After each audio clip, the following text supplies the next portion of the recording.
Hey everyone, Eric here. Just before we get to today's show, I want to let you know that we're offering our podcast listeners a special 20% lifetime discount to the China Africa Daily Brief. Now, that's the newsletter that Cobus and I produce every day that provides the most comprehensive digest of everything China's doing on the continent and now increasingly throughout the global south. In addition to the newsletter, you'll also get full archive access to the website and the China Africa Experts Network as well. To get that discount, just go to chinaafricaproject.com/subscribe and use the promo code podcast at checkout. Once again, that's chinaafricaproject.com/subscribe. The China in Africa podcast is brought to you in partnership with the Africa-China Reporting Project at Wits University in Johannesburg. The ACRP aims to improve the quality of reporting on Africa-China relations through reporting grants, workshops, and other opportunities for journalists. More information at africachinareporting.co.za and our dedicated training website at africachinatraining.com.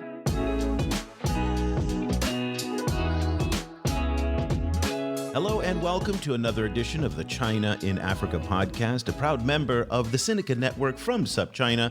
I'm Eric Olander, and as always, I'm joined by Cobus van Staden, the senior China-Africa researcher at the South African Institute of International Affairs in Johannesburg, South Africa. A very good afternoon to you, Cobus. Good afternoon. Cobus, today we're going to revisit the issue of race relations in China. Now, this has been a topic that we have been covering over the past almost, 1-2 years now. And it's come up repeatedly, going all the way back to last year and what happened in Guangzhou. But then also prior to that, there was the CCTV Spring Gala performance earlier in 2018. And then again this year, there was another Spring Gala performance where once again, blackface was used. Now, all of these incidents sparked a really robust conversation around the world about the issue of race relations in China. But one of the most interesting things, Cobus, is that the conversation really lacked a very strong Chinese voice in that discussion. So much of it was framed by perspectives in Africa, in the US, in Europe, and we really haven't had a very strong Chinese perspective on this, historically speaking. What we got out of the Chinese were these very generic, broad platitudes of there is no racism in China, there is no discrimination in China, and that's the end of it. And so much of it then fed into the current tensions between the United States and China,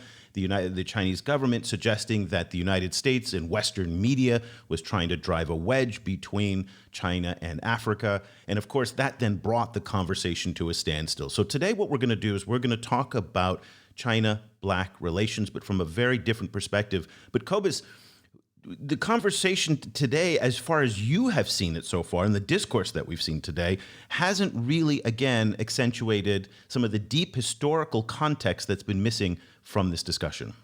Yes, I mean, in the first place, the way that Western people see issues like blackface, for example, is obviously located strongly in Western histories, and the way that this kind of expression has been used to denigrate people and to hurt people's feelings. So and that is a very powerful perspective, among others, because obviously Western. Through colonialism, that those systems have showed up in lots of places and shaped many people's lives. But there are, China has its own whole set of issues around race and its own whole set of thinking about race.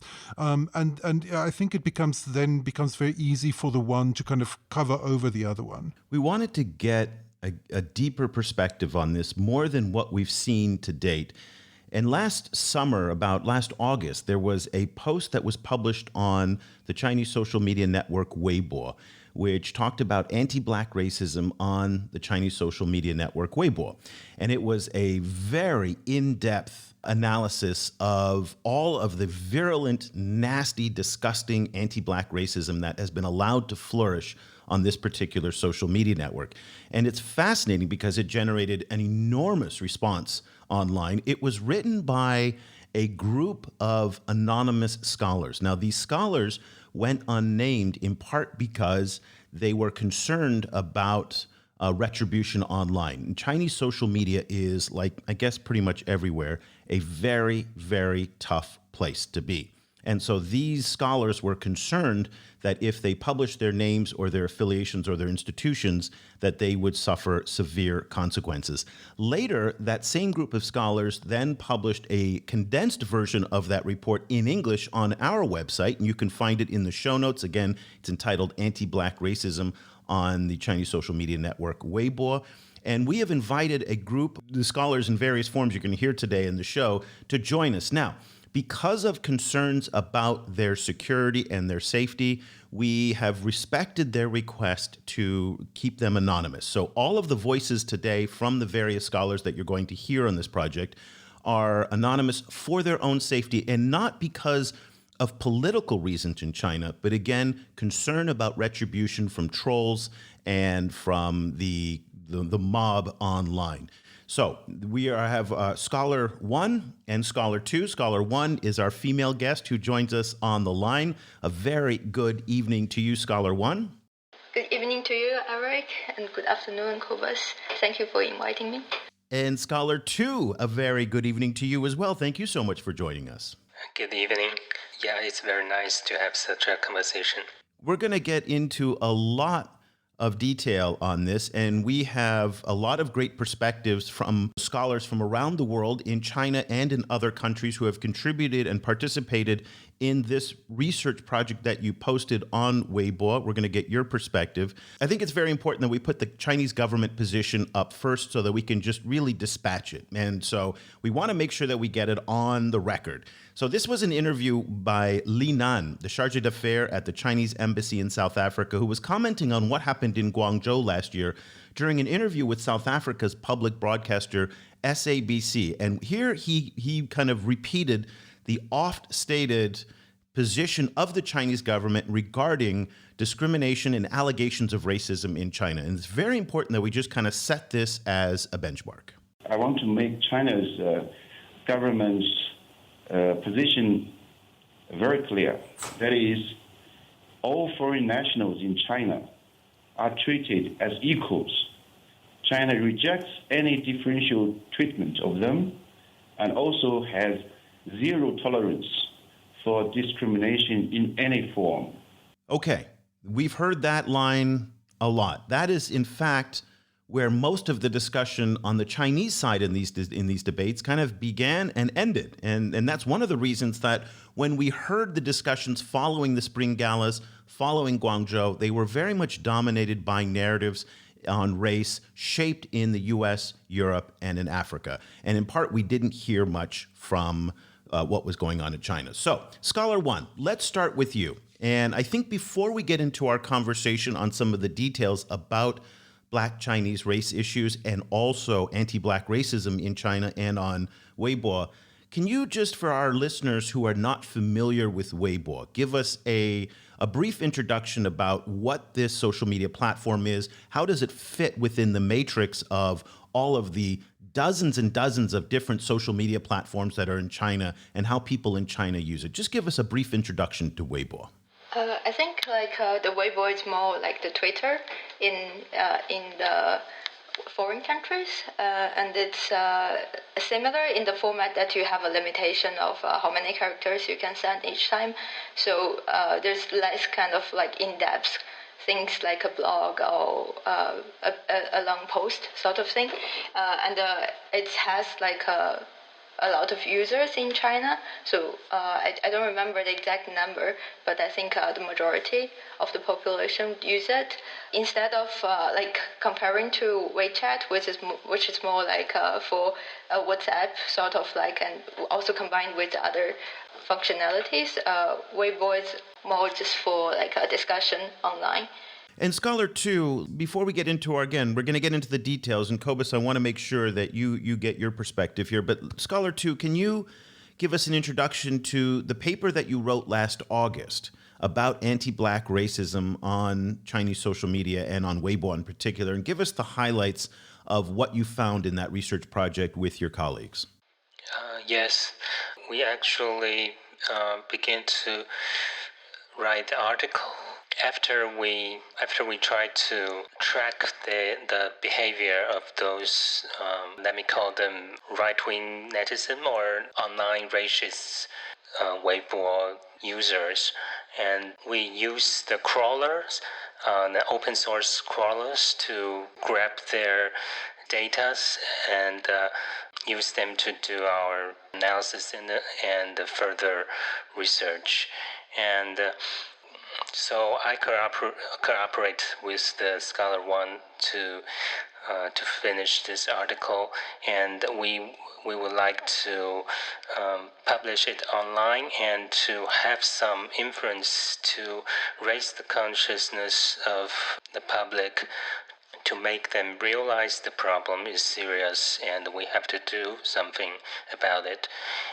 So we actually spent some time trying to get some media to publish it, and finally we found out that maybe the best way is to actually publish on Weibo itself. So basically our article is an analysis from the perspective of gender and ethnic tension we can observe on the Weibo platform.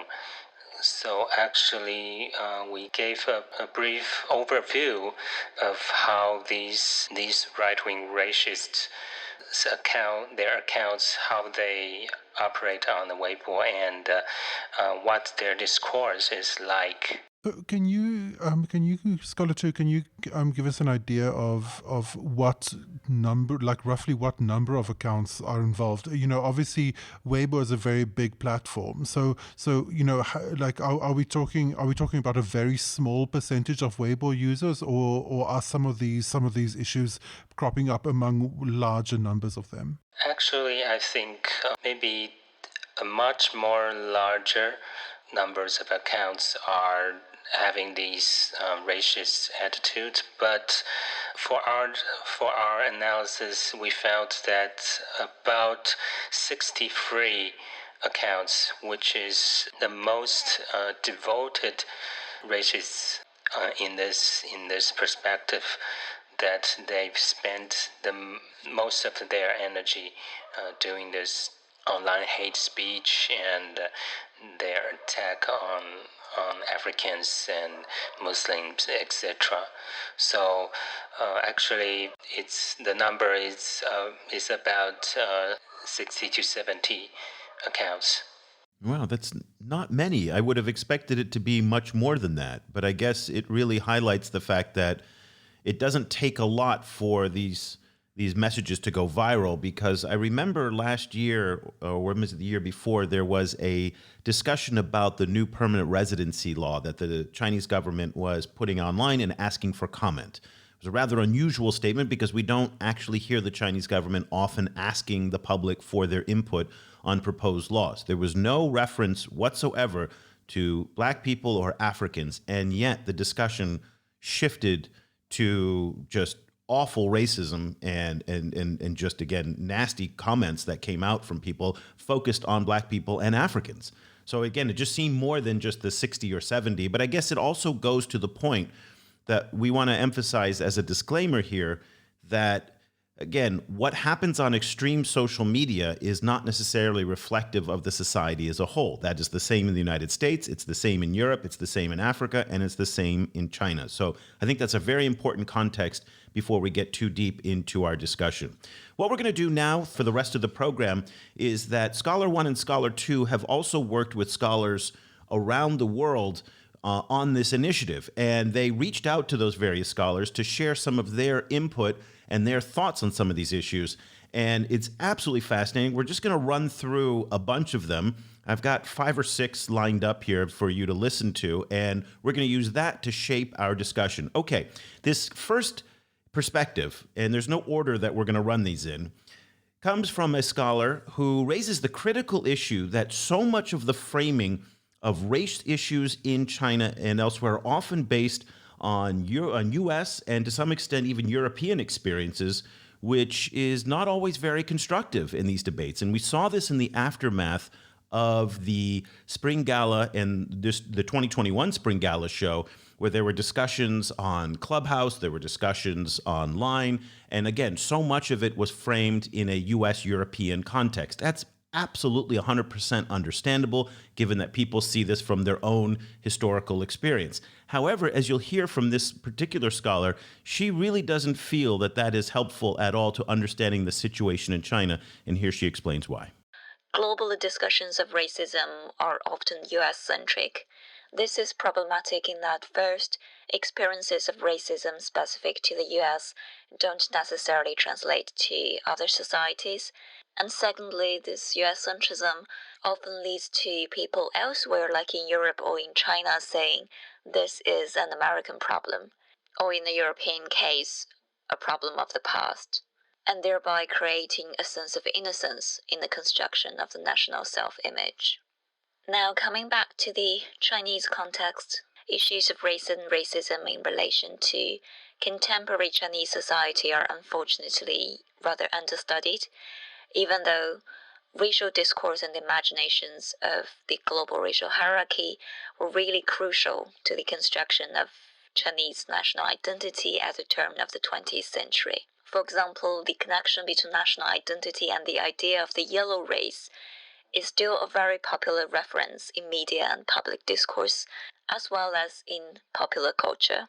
And if we shift from the concept of race to that of racialization, you see that lots of discriminations in contemporary society against the migrant workers, against the ethnic minorities, against the people from lower social economic classes, driven by a particular understanding of development, modernity, and the advanced versus backwards binary are racialized and racializing processes. Fortunately, this is changing as more and more scholars and activists are working to open up the conversation on race through research or through awareness raising and education. Like the guests on this show who have been studying anti-Black racism on Weibo, I co-started a podcast, the Shicha podcast, last summer also with this in mind, and our first 2 episodes were on race and racism in the Chinese context, which are so far still our most listened to episodes. And secondly, a quick note on extremist speech on social media. Racist, misogynist, ultra-nationalist, xenophobic discourses are highly visible on places like Weibo and WeChat. This has to do both with the architecture of social media platforms, which tend to amplify extremist speech, and to do with the censorship regime. These posts rarely get censored, as censorship on Chinese internet focuses on removing dissidents rather than abusive hate speech, and they're typically nationalistic and supportive of the current regime. The counter-narratives from progressive forces like feminists, equal rights activists, labor activists, and so on, these critical voices often get censored. This in turn also makes extremist speech more visible to observers. Scholar number 1, can you help us better understand how the censorship works as best as you understand it? Let me give an example. I have a Weibo account, and the other day I was posting on it, and I wanted to reference a Wall Street Journal. And so I wrote the characters 华尔街日报, and I posted it, and it didn't go through. And so I started taking out different words just to try and see what was the offending word. And sure enough, it was the Wall Street Journal. Took those characters out, it got posted. That's a sensitive word. What's so odd for those of us on the outside looking in is Wall Street Journal is a sensitive word that is blocked, okay? But you can say the most awful things about Black people on Weibo and it's not blocked. How is that possible, and why is that the way it is? There was actually online, there was a website called China Digital Library, I think. They have collected all the sensitive words for different social media platforms, and they are kind of different depending on the Chinese social media platform. I just want to explain a bit what happened with all these accounts, like these 63 extremist, racist accounts that we followed. After we wrote this article, we reported all of them on the Weibo platform as hate speech, and like now that I checked yesterday, there was like the 13 of the 63 have already disappeared. The explanation was they got published, they got punished because they were saying the wrong things. That's not allowed through Weibo. So Weibo did do something about this hate speech. However, there are some like extremist racist speech that's not censored by Weibo as well. We don't know exactly how the mechanism work. How do they choose which one should they censor and which one should they not? But I think one thing is probably depending on how many fans they have. Like the more influential it is, the more likely they're going to censor these accounts. Also, the other perspective, it's like some of these accounts are nationalism. They say a lot of like nationalism, patriotic rhetoric, and some of them are Han-Chauvinism. So it's possible like the government or the platform want to take advantage of some of these nationalism like emotions for their good. So that's probably one reason why they don't deal with some of these hate speeches. And as the other scholar said, Weibo does censor some of the progressive voices, for example, families, like equal rights, some environmental protection things, some animal protection things, labor activists. So these things Weibo does censor as well. And also, like as he said, this is probably why the extremist voice seems louder, because as we mentioned, like the gender perspective is a big part of the racist. So if we have some like feminist accounts online, we could probably line up with them because they could join us in the anti-racist campaign or this online campaign as well. However, a lot of these feminist accounts are censored, so we couldn't find a lot of the alliance with these accounts. And also, like another thing I want to mention is the censorship. We should understand it not as only, at least not only as a government censorship, because a lot of them are the Weibo censorship. So it's like the platform is censoring itself before it gets to the government. So that's why each platform is different. Like the sensitive words for each platform is different because it depending on like the rules from the platform itself. However, it does like probably sometimes they overdo it because they don't want that to get to an upper level. And after we published this article, we have the CEO of Weibo forwarding our article, and his attitude towards our article is like we are applying the Western terms in the Chinese context, which is not suitable. So we are putting the racism label on our Chinese context. So this is his attitude towards it. So I think it probably also shows somehow the attitude of Weibo, the platform, because he is the CEO. And another anecdote I want to mention here is like because I was super curious about this issue, so I actually posted something quite racist on Twitter, and I was just wondering if they're gonna do anything about it. I was wondering how does like Facebook and Twitter deal with these things. My account was fine for half a year, and it's just like after half a year, by the end of last year, my account got deregistered. So like I don't know how these platforms handle these things. They're cracking down a lot more now on Twitter and Facebook, especially after what happened with Donald Trump. So there's no doubt there's less tolerance in the U.S. on some of that. Okay, so let's talk about how race intersects with other domestic populations in China. Now, for those of you not familiar with the racial breakdown in China, it's about 93% ethnic Han. And so there is a dominant majority population there. And oftentimes that majority population will also assign values on race depending on whether they're urban or rural. And in urban areas, one of the things that there is some overlap with is how the perceptions of race overlap with perceptions of, say, migrant labor. Let's take a listen to another scholar and talking about race and labor. I think to understand anti-black racism in China, we need to better understand the Chinese society. We need to understand how Chinese have traditionally viewed internal ostracized groups like rural migrants and ethnic minorities. As global as anti-black racism is, Chinese draw from their own knowledge of the quote-unquote others that they are familiar with in their interpretation of black people. For example, urban elites in China view Africans in a very similar way as they do rural migrants. They describe both groups as lacking civility or 低素质. The two groups' sharing of spaces in Guangzhou further strengthened this connection. These neighborhoods are eyesores to the local government and detract from the image of the global city that the local government is trying to construct. Here's another example. Why Africans in Guangzhou have captured so much attention and triggered such strong anti-black reaction across the country can at least partly be attributed to how Guangdong as a region is viewed traditionally. Since pre-modern times, Guangdong has been a source of economic development, but also a source of cultural and ethnic contamination. It's always an exotic place, which is reflected in Cantonese, quote-unquote bird-like language and their uncivilized eating habits.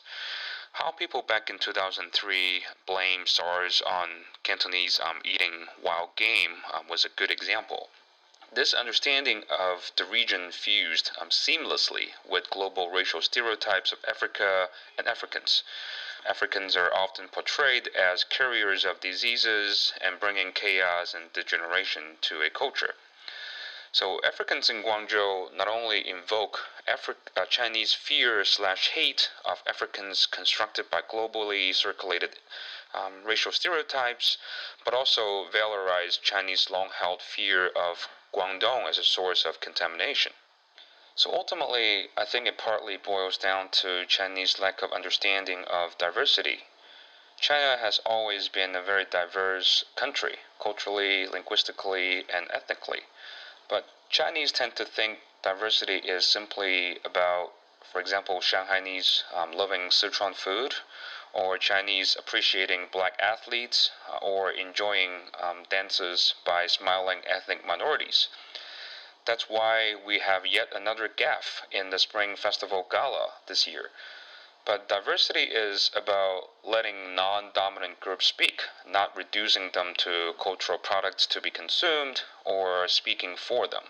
So anti-black racism in China is really closely connected to the lack of understanding of diversity that is deeply rooted in the Chinese society. So, Scholar, there's a lot of really interesting stuff in this quote, and one, is just about the fact of people just simply being migrants. I wonder to which extent, or how is this affected by black residents in China who are fluent in Chinese versus those who are not? I'm basing this on, I lived in Japan for a long time, and one of the things that were frequently complained about by Japanese people about foreign people is that their Japanese isn't good enough. So I was wondering whether fluency in Mandarin changes any of this. I think language is a big issue. That's what's causing the discrimination or miscommunication happening in Guangzhou. I think from what we've seen online and what we heard from other people, an idea was if they speak like an individual, come to China and learn Chinese and speak Chinese fluently, it's welcome. But there are a lot of these people online don't want them to stay for a long time, or don't want a big group of these individuals. If it's one person integrated in the society, they're happy, but they don't want them to stay forever, and they don't want them to be replacing the Chinese population. Support for this podcast comes from the Africa-China Reporting Project at the Wits University Journalism Department in Johannesburg. The ACRP provides reporting grants, workshops, and other professional development opportunities for journalists. Follow the ACRP on Twitter at Wits China Africa or visit africachinareporting.co.za. One of the other difficulties that emerged in the wake of Guangzhou and also after the Spring Gala Festival incidents, and you heard this in some of the official rhetoric, like what we heard from Li Nan at the top of the show, is there just really isn't a language for race and racial issues in China the same way that there is in other societies like Brazil, South Africa, France, the United States, where race has been an issue for centuries. And there's a whole ecosystem of linguistics to talk about race. The vocabulary of race is just not there in the Chinese language yet. And maybe it will be there, maybe it won't. But this linguistic issue is really the focus of our next perspective. We started this study group called 黑色的读书会, literally translated as the reading group in black, in response to debates about anti-black racism and the Black Lives Matter movement among Chinese-speaking communities. Our founding members are young overseas scholars from mainland China who have been engaged in activism and whose research touch upon issues of race, Black studies, African studies, or other aspects of Afro-Asian connections. The reason we started this group is because being active in anti-racist efforts of different kinds, we felt the need of an intellectual and social space to empower ourselves, to bring our collective knowledge together, and to ground existing wisdoms from critical race theory, Black studies, and the history of Afro-Asian solidarity in the Chinese language and Chinese realities. Because oftentimes when we try to discuss issues almost taken for granted in the United States or in Europe, we realize we actually lack the language or even the vocabulary to put it in plain Chinese. We realize we need to, in a way, reinvent the language we use so that our discussions about race and racism can be more organic. So basically, we are learning by translating. The first book we read together was Cedric Robinson's Black Marxism, and his concept of racial capitalism is a very powerful tool. It was especially useful in response to the quite mainstream critique of the Black Lives Matter movement in China, which considers race-based struggles as misled because they obscure class conflicts. In the Chinese cultural sphere, there isn't much critique of Marxism being Eurocentric, and also not much attention was paid to slave revolts or the black workers' struggles as anti-capitalist struggles. This is something we hope we are able to contribute to the public debates.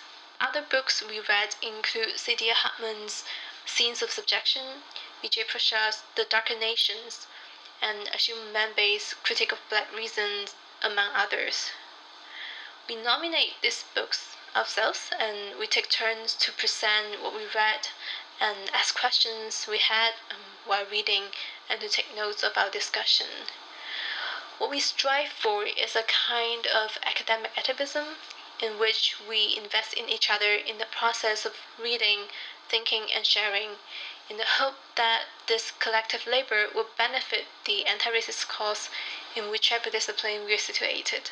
Our community continues to grow in these past few months, and it now includes more young scholars and extended to, for example, artists and curators, and there's even African student in China who joined us. And I hope we are really building toward the vision of a new generation of Chinese scholars who learn from and contribute to anti-racist thinking and action. Scholar too, it's really interesting for me, this kind of issue of kind of class versus race in this discussion. I wonder if you could talk a little bit more about that, and because from a perspective and from this perspective of the anti-apartheid struggle in South Africa, anti-racist struggle and class struggle was always woven together. It's all in South African kind of history. It's almost impossible to pull those two apart. So I was wondering, kind of like what you make of that critique, that this idea that talking about racism actually obscures class struggle. I think that in the context of South Africa, or you might say in the US, there's a very strong and clear case that you can see that the class factor is clearly plays a part in the racist discourse and from the racial formation. But I think in China, you might say that the ethnic minorities in the Chinese society, you might say that you can analyze in this direction, but it's still, in my own opinion, it's still not so easy to put it as totally an question of class. I would say that it's more like a mixture of economic factors and cultural and racial factors. There are many different contexts mixed together, and especially in the context of Africans in China, I think you can only say that Chinese may use the category of rural migrants to perceive those Africans, but you cannot say that African migrants really have a very clear class position in the Chinese society, because there are many African businessmen or students in China, and you cannot say they are workers in the Chinese society. It's more a question of perception rather than a social class question. As somebody who has spent most of my adult life in between the United States and China, one of the things that I've noticed is that these are both majoritarian countries, in the sense that in the United States, it's the white majority that is at the top of the caste system, and then in China there is a Han ethnic majority.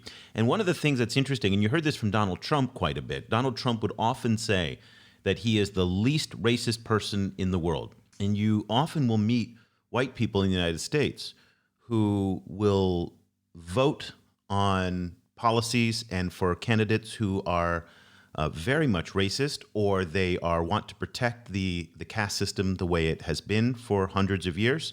They are very adamant that they don't want their children to be in schools that are too diverse.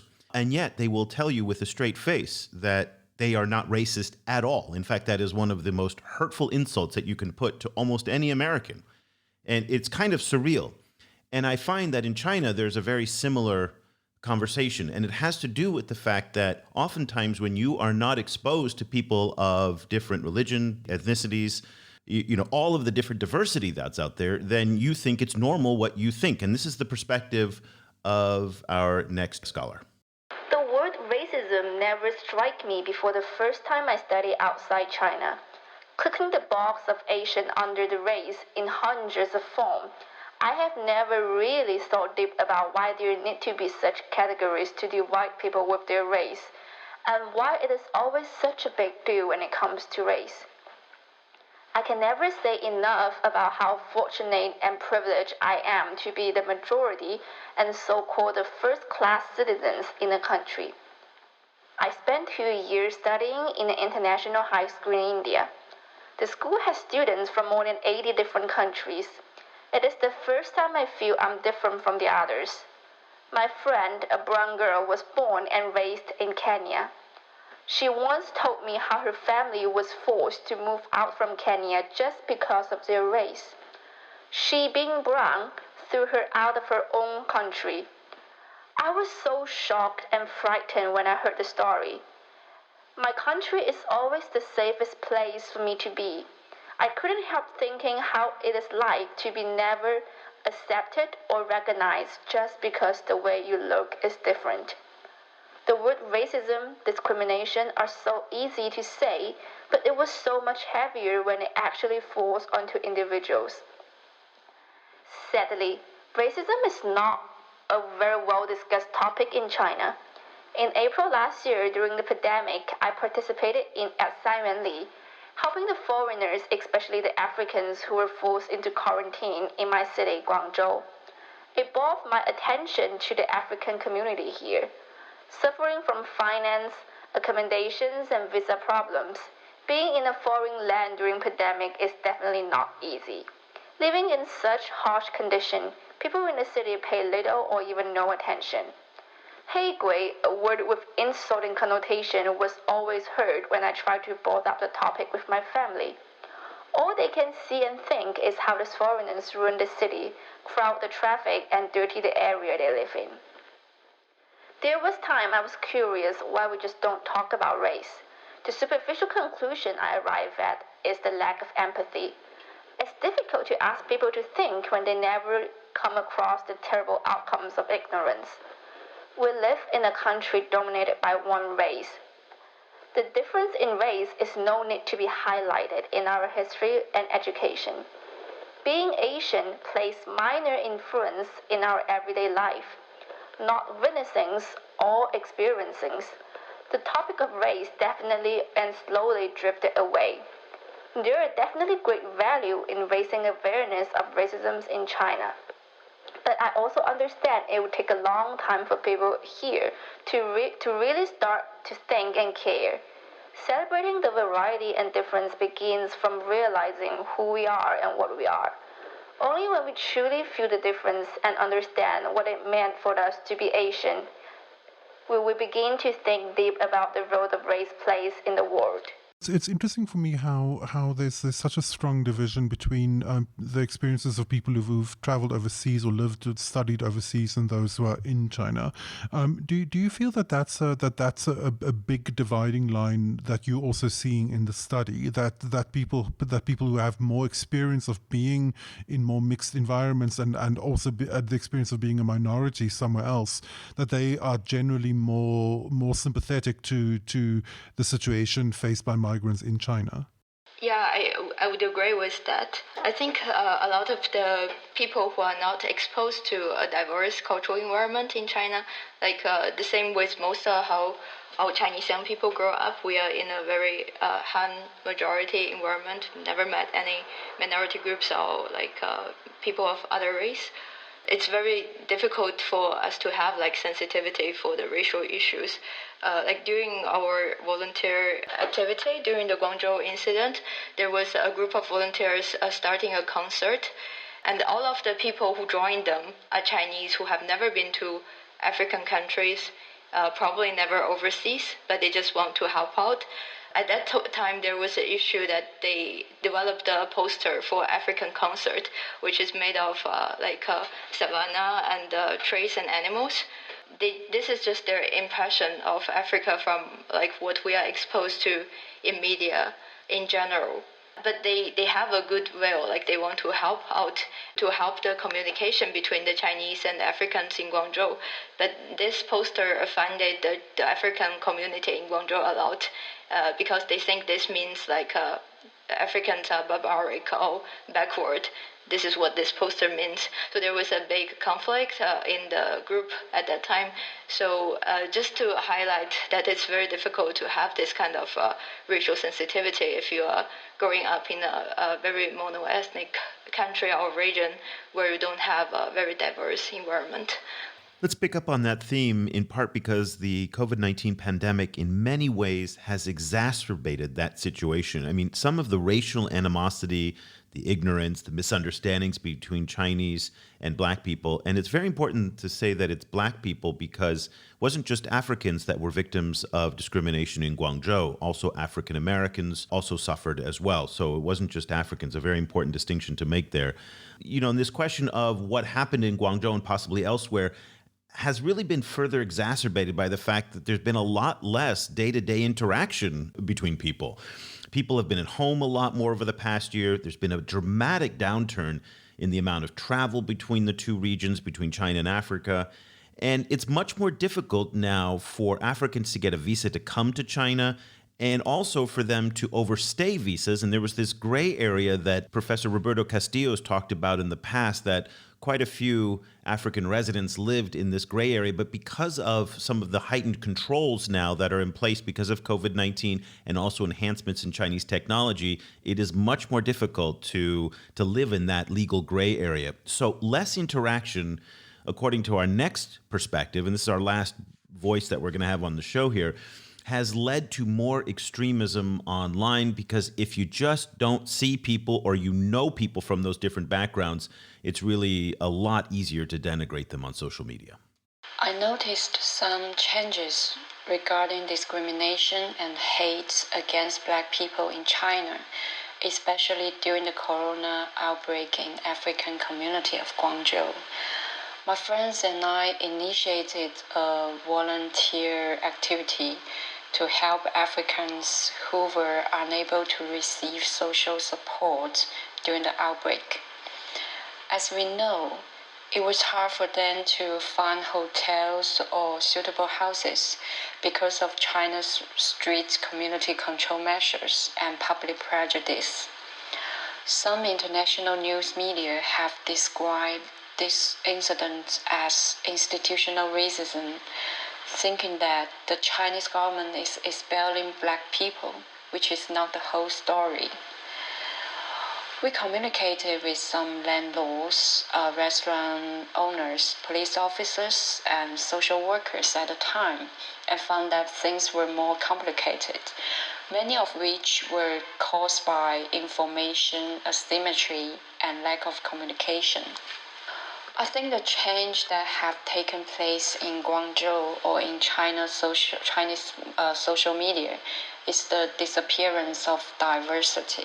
The first is the disappearance of ethnic diversity, and the second is the disappearance of social contexts. Here I want to emphasize the impact of the disappearance of social context. When we use a word, we not only need to consider the meaning of the language, but also the intention of the speaker and the different social contexts in which the dialogue occurs. Many offensive words such as lazy and trash have been spread on Chinese social media. These words are very horrible and harmful, and deepening the prejudice against Africans. When these words are used in a transnational business community, for example, when a Chinese and an African trader have a quarrel over business matters, we may not think that is racial discrimination. However, when the social context is transferred to an online platform, which is full of nationalism and racial discrimination discourses, the meaning of the language has changed. I think social media makes the meaning of these words more singular, narrow, and vague, because we can't really know the experience and intention of the person who said these words. These unknown things are framed into a single narrative of racial discrimination.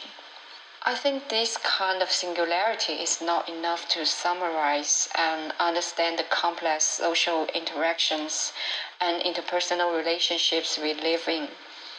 Therefore, I hope that we can correct the ambiguity and reduce harm that may be caused by language structure by restoring the social context in which the dialogue occurs, and by paying more attention to the daily interaction between people. So, Scarlett, too, one of the issues that was raised by one of the earlier speakers was this issue of a certain idea of a racial hierarchy. And obviously this lies at the heart of European racism, and it lay at the heart of the whole colonial project as well. So I wonder, how is the kind of in the thinking on Weibo, how do you see this kind of idea of a racial hierarchy emerging?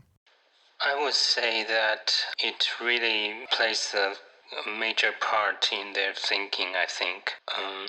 First, their attitude actually reflects that they have a strong idea of self-victimhood, that they think Chinese is, in the modern time, Chinese is always being despised by foreigners, by whites, and even by Africans and so many nationalities.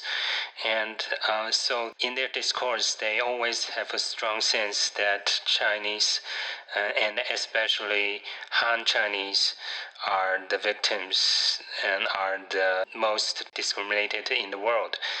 But there's another perspective that China is actually rising in its international status, and you can actually sense that they also see themselves as putting themselves in a higher place on the racial hierarchy, and they might even think that China should be in the place of where Europe and the US occupy now.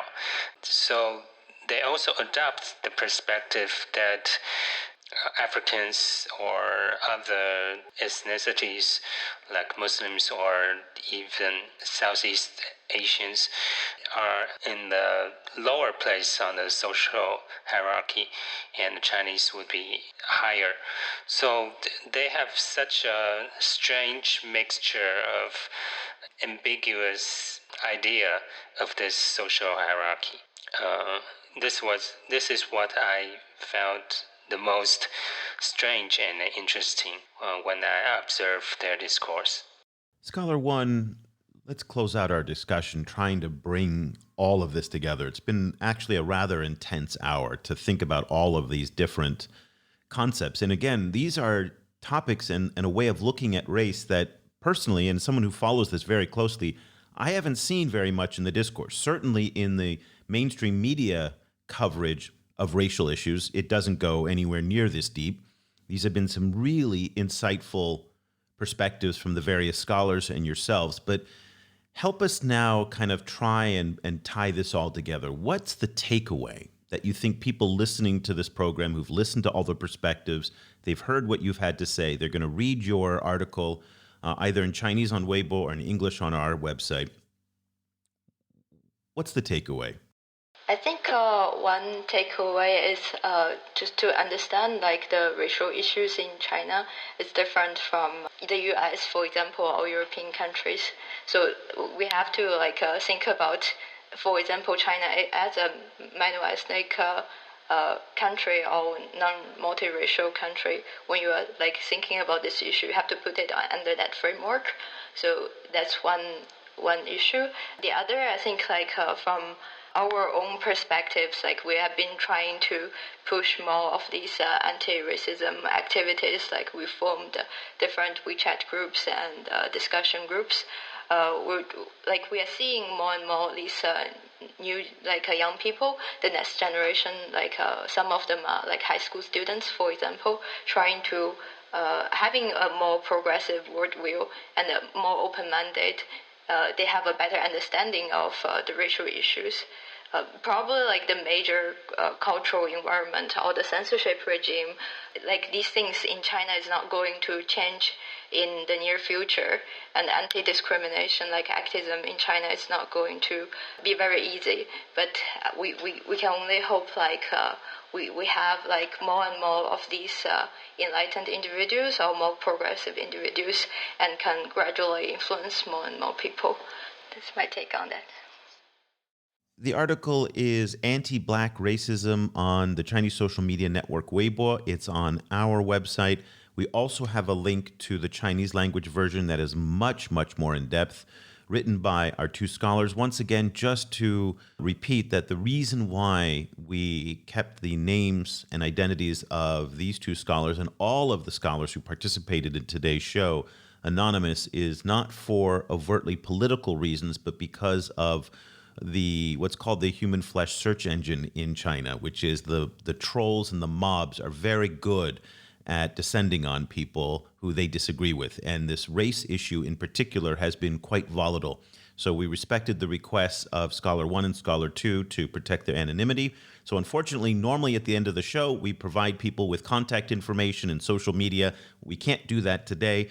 But we did want to really extend a very gracious thank you to both Scholar 1 and Scholar 2 for joining us today to help explain this and adding a lot of missing nuance in the discussion, and for everybody to better understand the complexities of race relations in China and racial views. And so we also want you to extend on our behalf to the various scholars who've worked with you on this project and who contributed their perspectives, really just a warm-hearted thank you so much for that. So thank you both for joining us today. We really appreciate it. Thank you, Eric and Cobus. Thank you so much, Eric and Cobus. Cobus, my head is spinning. I mean, there's just so much to process in everything that was said. And I'm so grateful for these scholars to take the chance to do this, because they were nervous to come on and have their voices. It's one thing to write something anonymously. It's another thing to have your voice. We altered the voices of the scholars who sent their files in, and you could hear that little telephone sound in it, because they too were concerned about their security and whatnot, because this is such a sensitive issue. But it's one that is really important that we really understand and go beyond the very simplistic narrative that, you know, that we've seen. Again, I hate to say the Western media, but it is in the English language Anglophone international media, which was, there's racism in Guangzhou, so China's a racist country, and therefore that's it. That is ridiculous, because it's too complex, as we heard. It's too multifaceted. And this is only going to get worse, because as China continues to rise and become a world power, you're going to start mixing in, and we heard that in the themes today, the rise of nationalism, ethnocentrism, and this deep insecurity that runs through Chinese culture, which the Communist Party has nurtured for decades, about the century of humiliation at the hands of foreigners, whether it's the Japanese, the British, the Americans, and whatnot, and continues to foster that resentment towards foreigners, specifically Westerners and Americans right now. All of that is being put into a blender. And so these race and identity issues now in China are immensely complex. And it is so reassuring to me to hear that there are these amazing young scholars who are doing this kind of research and really pushing the boundaries within China. And I have to say that right now, race issues don't kind of brush up against political issues, but these young scholars are challenging the narratives of the Communist Party. Because as we heard from Li Nan at the beginning, the Communist Party, their line is super, super simple. There is no racism. There is no discrimination. We treat everybody the same. End of story. And now these young scholars are coming up and saying, wait, whoa. That's not quite the story. So right now, it doesn't seem like it's brushing up against politics, but it feels like it can cross that line pretty quickly. Yeah, I mean, this stuff gets politicized very quickly. What we're seeing at the moment is this very interesting debate happening in France, where a lot of kind of French establishment people are complaining about the use of American disciplines like critical race theory, and kind of accusing it of essentially kind of causing a decline in the in intellectual tradition in France. So it's not only China who's dealing with these issues and who frequently lacks the kind of vocabularies to discuss them. I think this is going to be a really big issue in the coming few decades. Like a while ago, just after the Spring Festival, I wrote an intro for our newsletter, in which I made the point that in a lot of ways the blackface incident in the Spring Festivals reminded me a lot of 1950s Hollywood film, where it was also this kind of projection of a very flattened world made up of stereotypes that is essentially there to welcome American power, and in a similar kind of way, I think this kind of Spring Festival played into a similar kind of idea of these kind of flattened stereotypes of different people from different areas, all happy to welcome China.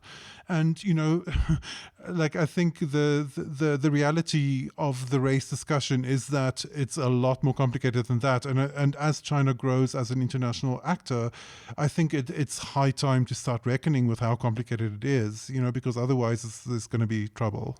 But the problem is, as you pointed out in France, is that also the French borrow language from the United States. And that's a very contentious issue, because the French language is a national treasure. And so the importation of language into France is something that is highly contested. And as we heard, when they submitted this essay to the head of Weibo, he summarily dismissed it and said, these are Western concepts. These are not Chinese concepts. And that's another interesting parallel. And I think it's going to be difficult to broaden this conversation in China, in part because, as we heard from some of the experts tonight and some of the scholars, they are borrowing language and identity framings from the US and Europe and bringing them into China. And it will be a fight to mainstream that and to get it accepted. And so maybe it might be interesting, is rather than looking to the US and to Europe for this language. I'm wondering if South Africa and Brazil might provide a better model. Yeah, I mean, the thing is, anti-racism is always in conversation between different places. So South African anti-racism has been in deep conversation with the US, with Europe, with the Soviet Union, with China also. So, yes, I think more cross-pollination is useful. But the thing is, both Brazil and South Africa, they bring a very specific racial histories to the table that aren't necessarily more easily applicable to Chinese realities than Western concepts. The great thing about Western concepts is they come out of these incredibly well-developed academic kind of structures or institutions where so much work is put into refining them. So all of that kind of like long-windedness of that we complain about with scholars, that's what it brings to the table. It brings incredible levels of like fine-grained nuance when you're talking about these things. And frequently there is no other way than simply doing the work of translating those concepts one by one into different languages. It's happening from English into other places, but it's also happening into English from other languages. And one of the points that I found most salient in the discussion was this idea of interaction. And when we lose interaction with people from different backgrounds, we lose empathy.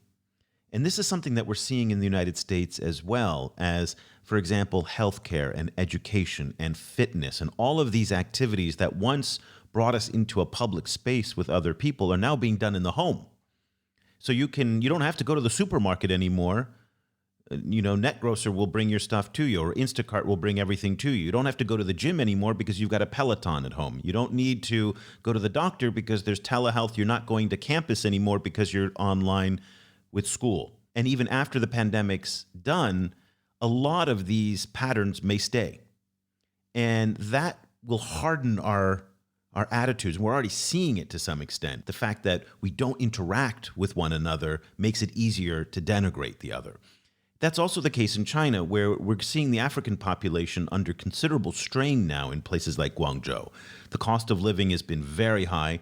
There has been active discrimination against Africans and Black residents in Guangzhou. Also, it's almost impossible now to get a visa.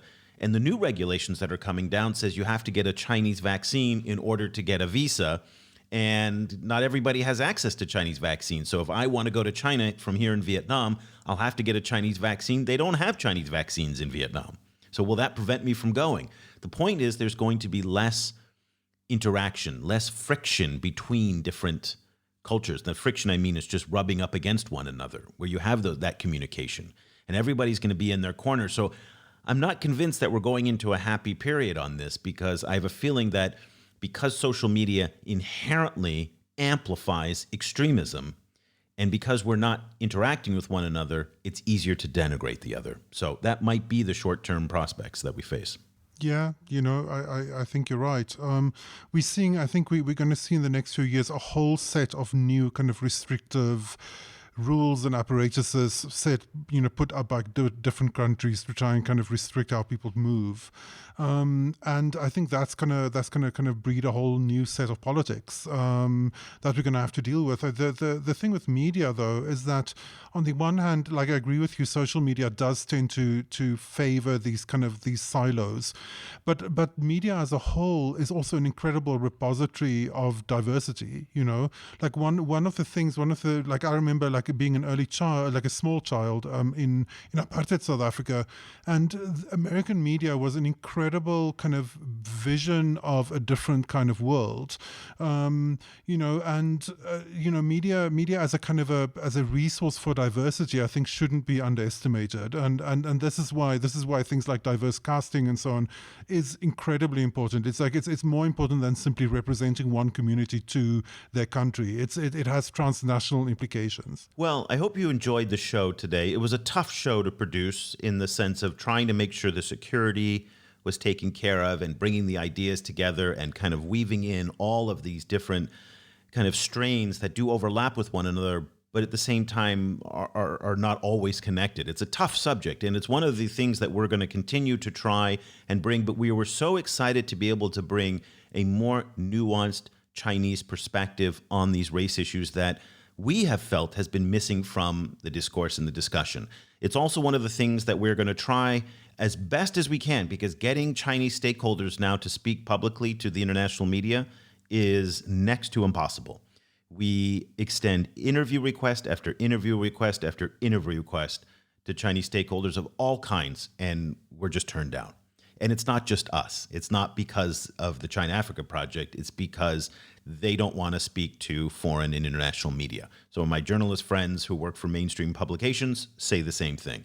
And so we're struggling very, very hard to bring these Chinese perspectives, because we feel that without the Chinese voice in all of this, having a discussion about race or culture or politics or any part of the China-Africa relationship without a strong Chinese voice is something that's missing. So I thought today really went a long way to filling that void. We would love to hear what you think. These are contentious issues. We ask that you stay civil in the discussion because it is provocative, but we would love to have an exchange with you. Email us, eric@chinaafricaproject.com or cobus@chinaafricaproject.com. Share your perspectives with us. Let us know if you also want to request anonymity. We don't publish emails or anything like that, but we would like to have these kinds of exchanges because we think through this kind of dialogue, we can get to a place of better understanding. So that'll do it for this edition of the China in Africa podcast. Cobus and I will be back again next week with another show. Until then, for Cobus Van Staden, I'm Eric Olander. Thank you so much for listening. The discussion continues online. Head over to facebook.com/China Africa Project to share your thoughts on today's show. Or follow the guys on Twitter. Eric's @Eolanda, and you can find Cobus @Stadenesque. For more information about the China Africa Project and to sign up for our free weekly email news brief, go to chinaafricaproject.com.